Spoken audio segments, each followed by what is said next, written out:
So we're here in the old Church of Ireland estate church at Rathaspeck.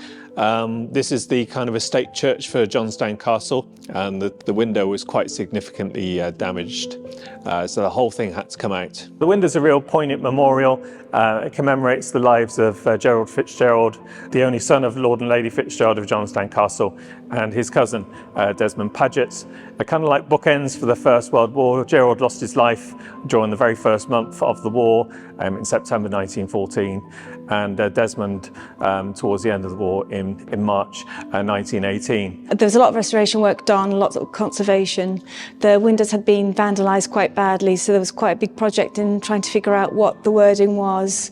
There's a team of us, we managed to figure out what it was, which it came from an inscription. The process was keeping as much of the original glass as possible. Many of the fragments were saved, so they were able to be reused and put back in place where they belonged originally. The original windows were stripped down from their lead because they were quite fatigued and they were collapsing, and they were re-leaded, cemented, and now they are being put back so that the public can enjoy them. So we're delighted to finally be able to display this window once more. It's been held in storage in the Irish Agricultural Museum for almost 40 years now.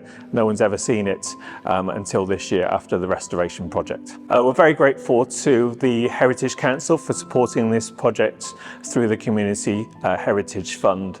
Without that, we wouldn't have been able to do this important work and restore this beautiful monument and bring it back on display for the benefit of the visiting public.